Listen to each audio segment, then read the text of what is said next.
Hi అండి, నమస్తే. అందరూ ఎలా ఉన్నారండి? నేనైతే బాగున్నాను. మీరందరూ కూడా చాలా చాలా బాగుండాలని మనస్ఫూర్తిగా కోరుకుంటున్నానండి. ఈరోజు నేను మీకు టమాటా కొత్తిమీర పచ్చడి ఎలా చేయాలో చేసి చూపిస్తానండి. దీనికి కావలసినవి నేను అయితే 1/2 కేజీ టమాటాలు తీసుకున్నాను, ఒక కొత్తిమీర కట్ట, పచ్చిమిరపకాయలు మీరు తినే కారాన్ని బట్టి వేసుకోండి. ఇంచుమించుగా 8 కానీ 10 కానీ పడతాయి. టమాటాలు ఇలాగా పొడవుగా చీలికల్లా కట్ చేసుకుని పక్కన పెట్టుకోవాలి. పచ్చిమిరపకాయలు కూడా 2 ముక్కలుగా కట్ చేసుకుని పక్కన పెట్టుకోవాలి. కొత్తిమీర కూడా ఇలా కట్ చేసుకుని పక్కన పెట్టుకోవాలి.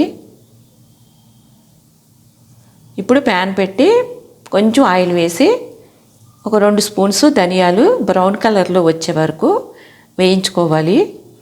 ఇలా వేయించుకుని తీసుకుని పక్కన పెట్టుకోవాలి. తర్వాత అదే ప్యాన్లో 2 స్పూన్స్ పల్లీలు వేసి అవి కూడా దోరగా వేగిన తర్వాత పచ్చిమిరపకాయలు కూడా అందులో వేసేసి 2 కలిపి బాగా వేయించుకోవాలి. బాగా వేయించుకున్న తర్వాత అవి కూడా తీసుకుని పక్కన పెట్టుకోవాలండి.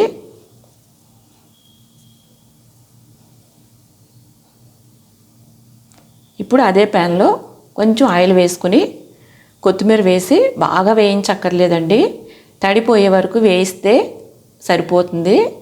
అందులోనే 4-5 వెల్లుల్లి రెబ్బలు వేసుకుని 2 కలిపి బాగా వేయించుకోవాలండి.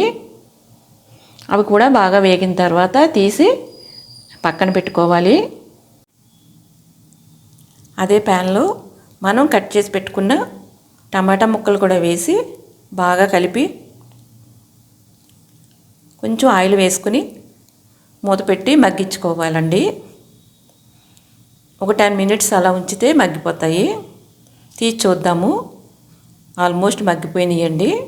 ఇప్పుడు ఇందులోనే చింతపండు వేసుకోవాలి. చింతపండు కూడా మీరు తినే పులుపుని బట్టి వేసుకోండి. కొంచెం పసుపు, రుచికి సరిపడా ఉప్పు కూడా మొత్తం అంతా ఇందులోనే వేసేసేయాలండి. తర్వాత ఒక 10 మినిట్స్ ఇలా ఉంచితే మగ్గిపోతాయి పూర్తిగా ముక్కలు. ఇలా మగ్గాలండి. ఇప్పుడు మనం మిక్సీ జార్ తీసుకుని మనం ఫ్రై చేసి పెట్టుకున్న ధనియాలు వేసుకోవాలి. ధనియాలు అయితే సపరేట్గా ఇలా మిక్సీలో వేయాలండి, అవి తొందరగా నలగవు కదా. ముందు ధనియాలు ఇలాగా మిక్సీలో వేసుకుని గ్రైండ్ చేసుకున్న తర్వాత పల్లీలు పచ్చిమిరపకాయలు కూడా వేసి గ్రైండ్ చేసుకోవాలి. ఇలా చేసుకోవాలండి, మరీ మెత్తగా అక్కర్లేదు. ఇలా చేసుకున్న తర్వాత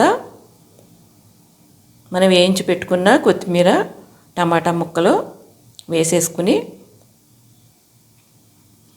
గ్రైండ్ చేసుకోవాలి.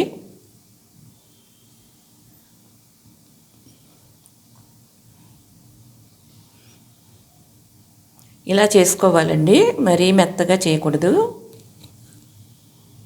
తర్వాత దీన్ని అయితే తాలింపు పెట్టుకోవాలి.